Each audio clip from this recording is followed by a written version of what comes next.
नमो नमः सर्वे भवन्तु सुखिनः। बेटा कल हमने पढ़ा था प्रथम पाठ संस्कृत वर्णमाला। संस्कृत वर्णमाला हमने लेसन में कौन कौन से क्वेश्चन बने, फिर वर्ण किसे कहते हैं, वर्णमाला किसे कहते हैं, स्वर किसे कहते हैं और हर्स्व स्वर दीर्घ स्वर। फिर अगला क्वेश्चन बना व्यंजन किसे कहते हैं, वो कितने हैं, वर्गीय व्यंजन कितने हैं, अवर्गीय व्यंजन कितने हैं, अंतस्थ कितने हैं और ऊष्म कितने हैं। ये हमारा लेसन हो गया था। आज हम करेंगे बेटा एक्सरसाइज। आज हम लेसन की करेंगे एक्सरसाइज। किन स्वरों के उच्चारण में कम समय लगता है, किन स्वरों के उच्चारण में लगता है बेटा हर्स्व में, किन में हर्स्व में, तथा किन के उच्चारण में अधिक समय लगता है दीर्घ, किन के उच्चारण में लगता है दीर्घ, क्योंकि हर्स्व में कम से कम समय लगता है और दीर्घ में बेटा हर्स्व से दुगना समय लगता है।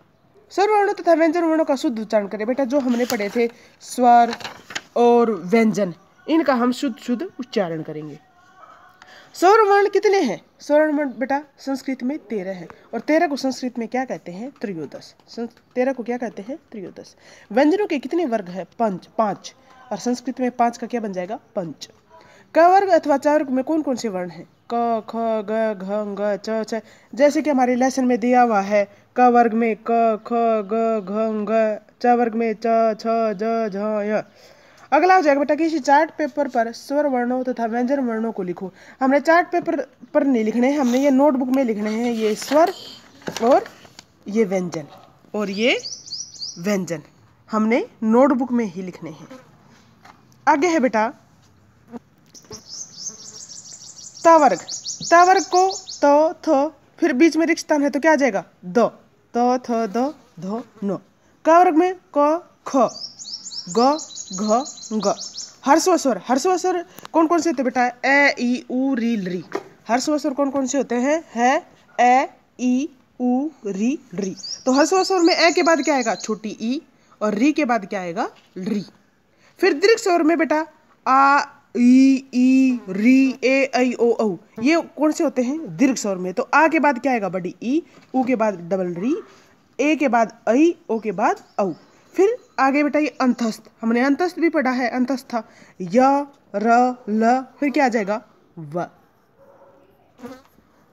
उष्माण है, फिर उस में क्या आ जाएगा बेटा श, पहले ये श आता है, फिर श, ये होता है बेटा तालव्य सकार, ये मूर्धन्य सकार, ये दंत्य सकार। ये तालव्य सकार, तालु से बोला जाता है श, ये मूर्धन्य सकार, ये मूर्धा से बोला जाता है श, ये हो गया दंत्य स ह। आगे है बेटा बहुवैकल्पिक प्रश्न, इनमें विकल्प चुनना है, कौन सा किस में आता है।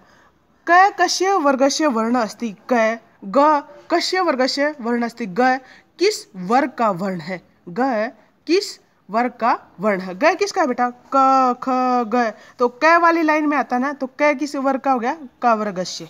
क किस वर्ग का हो गया, क वर्गस्य। व्यंजन वर्ण कति सन्ति, व्यंजन वर्ण कितने हैं बेटा, 33। कितने हैं, 33। एकस्मिन् पदे वर्गे है कति वर्णा भवन्ति, एक पद में, एक वर्ग में कितने वर्ण होते हैं बेटा, 5। कितने होते हैं, 5। जैसे क ख ग घ ङ च छ, एक वर्ग में 5 ही होते हैं। स्पर्श व्यंजना संख्या कति सन्ति, स्पर्श व्यंजन कितने होते हैं बेटा, 25। कितने होते हैं, क से म तक 25 होते हैं। संस्कृत वर्णमाला में कति वर्णा भवन्ति, संस्कृत वर्णमाला में कितने वर्ण होते हैं, शुद्ध उत्तरम चिनुत है। तो अंदाजा लगा लो, 33 व्यंजन हो गए और 13 स्वर हो गए, तो कितने हो गए, 40। कितने हो गए, 40। 33 और 13 40। हिंदी में होते हैं बेटा 44 और संस्कृत में 46। हिंदी में 44 और संस्कृत में 40। अब है जैसे कि ए बै के दे दिए, इनके मैच इट करना है। च कौन से वर्ग का है, च वर्ग। च वर्ग के आगे 1 संख्या लिख लो। क कौन से वर्ग का है, क वर्ग, 2 संख्या लिख लो। ट वर्ग 3 संख्या, त वर्ग 4 संख्या, प वर्ग। तो संख्या क्या होगी बेटा इनमें मैच इट में, 3 5 1 2 4। ये हमारी एक्सरसाइज थी बेटा। कल का काम यही है कि आपने पूरा लेसन पढ़ना भी है और नोटबुक में उतारना है। ये क्वेश्चन जो कल बनाए थे हमने, ये क्वेश्चन भी उतारने हैं नोटबुक में, और ये हमने याद करने हैं। ये हमने नोटबुक में नहीं उतारने, ये सिर्फ हमने याद करने हैं। ये भी और ये भी, ये सिर्फ हमने याद करने हैं और नोटबुक में हमने उतारने हैं 1 2 3 और 4 क्वेश्चन हो गए बेटा। ये 4 क्वेश्चन हमने नोटबुक में बताने। थैंक यू बेटा, गॉड ब्लेस यू।